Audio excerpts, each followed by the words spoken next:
wondering, the internal wranglings of the PDP is legendary, if one can put it that way. It's been on for quite a while. And the minister, the FCT minister, your upline, has said that he is going to remain in the PDP, and he remains in the PDP, despite all of the internal wranglings. And he continues to oppose those who are supposedly leaders of the party.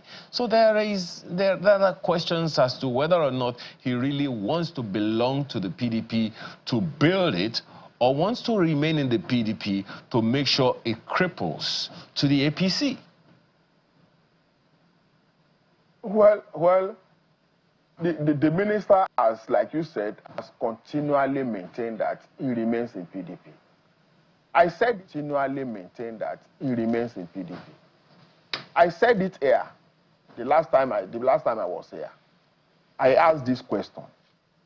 Everything the minister had complained about, every of his position about PDP, which of them has the party not come back to accept? When he came up with the issue of Damagu, that Damagu should rightfully be made the PDP chairman, these same people said no at the end of the day. Did they not come back to make Damagu chairman? Came up with the issue of the national secretary, that they brought one person from Enugu to come and be national secretary. Everybody else who I'm talking about also said no, that Wike was doing it because he was against the party, because he was against this and that. Supreme Court gave judgment. The party refused to obey it. At the end of the day, what did the party come back to agree on? The same position of Wike. See, you can hate Wike, you can hate me, Lere Olayenka, but can you hate the position of the constitution of your party? Because we always talk about it is internal affairs. Internal affairs, yes, but you must operate in accordance with your constitution.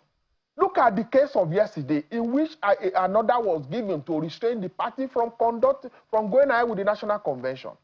You want to hold national convention, and you have some positions to the north. PDP does not show position to north central, northeast, northwest, or south, southwest, southeast. PDP only do north and south zoning.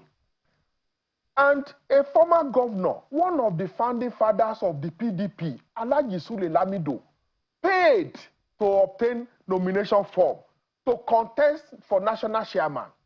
After paying, they refused to release nomination form to him. Did Wike cause that one? Is it part of the law function of the PDP to refuse to release nomination form to people who have paid? Even if you have position, even if you have somebody that you want, it has always happened in the past. You should allow people to freely express their right to contest. But this convention they are talking about, most leaders of the PDP don't even know where the nomination forms are. They don't even know where to get nomination form. The National Organizing Secretary of the PDP is in charge of convention, congresses. Up to today, the National Organizing Secretary does not know who are the people even contesting. These are the issues. As of today, Congress has not been concluded in more than 10 states. As of today, in the Southeast, the person they are presenting as Southeast chairman, Ali Odefa, was suspended from the party. The court affirmed his suspension, his expulsion from the party. That is, legally, he is not a member of PDP. And you are calling him the national vice chairman of the PDP Southeast. By virtue of that alone, if you hold the convention and Ali Odefa participates in the convention starts, whatever outcome of the convention stands nullified. These are the issues Wike is talking about. All right, Mr. Olayenka, let's take a moment. Let's take a moment, because there are other perspectives definitely to this conversation. But we'll be right back for more when we return from this break. Stay with us.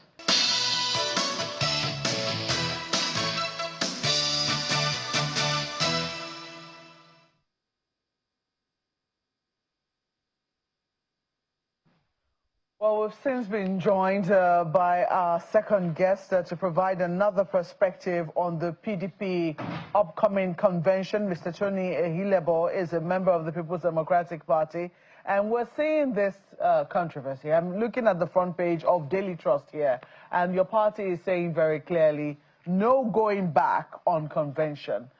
Do you stand with this? Yes, very much. Thank you. Good morning, Malpe.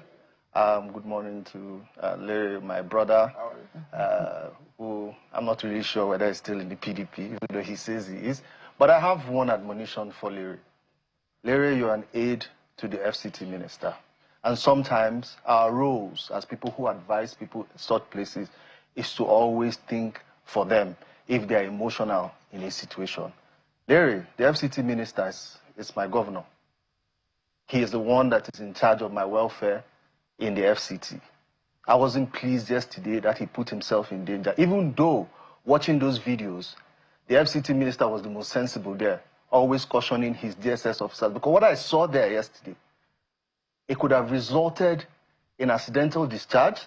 There could have been loss of lives yesterday. And beyond everything you have said, Larry, nobody talked about the security and safety of Nigerians. And the first thing you do when you see an American military personnel is to tell them thank you for your service.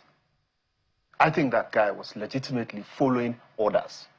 And it doesn't behove of any civilian to tell someone who has been programmed to listen to nothing other than the orders he's given how to perform. The FCT minister is also a lawyer and should understand that enforcement of anything he wants to do goes through a channel. He cannot even go slow moto. He needs a court order, and he needs court bailiffs. Not even his own personal aides from the FCDA. Court bailiffs to enforce that order. So we have to, sometimes step back and think of public safety first. If something had happened to the FCT minister, let me tell you what will happen, how my life will be affected. There are many things I want in the FCT. Before we, either if he's shot or anything had happened to him, start treating him, it will take a while, and I would have lost that opportunity. So it's important that we always think of safeguarding those who hold offices that affect our lives. And that was the most important thing for me, public safety. All right, Tony. So let's deal with PDP. PDP, yeah. Professor Chidi Kalu has been writing very vigorously in the last couple of days, and he alludes in one of his write-ups the magical nature of which certain judges get cases from our minister or related to him. First of all was the non-disciplinary judgment given by Justice Omotosho. Same Omotosho gave the judgment stopping the PDP convention. Two things are very clear. I have seen the three judgments from three concurrent jurisdictions. The State High Court and the Federal High Court have concurrent jurisdiction, so their orders are all valid. And in the legal profession, once a judgment is given, until when an order setting it aside from a higher court, that's when it's. So we don't have any orders from any higher courts as we speak today.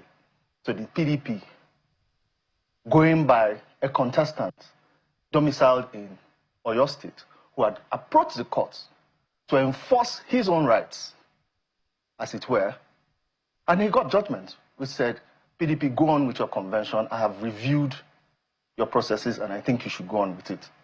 There's also a contradictory judgment from Justice Omotosho, who says, you have not finished all the requirements to hold your convention. Don't hold your convention. There's another one yesterday from Justice Lifu. It's funny that the judges giving these judgments have been named or accused or alleged to be judges that give favorably or with one magical, or according to Professor Chidi Kalu, inexplicable physics or legal magic that means that every case related to the FCT minister or anything close to him goes to these particular judges. We cannot, I'm a practicing lawyer, we cannot continue to sit by and see where we feed being diminished in terms of the perception of Nigerians. We have to be careful. Nigerians are watching. investors are watching. Yeah. I'll go to PDP and where it concerns the survival of democracy in this country. Because you've spoken about, courts of concurrent jurisdiction. Yes. That's correct, all of them.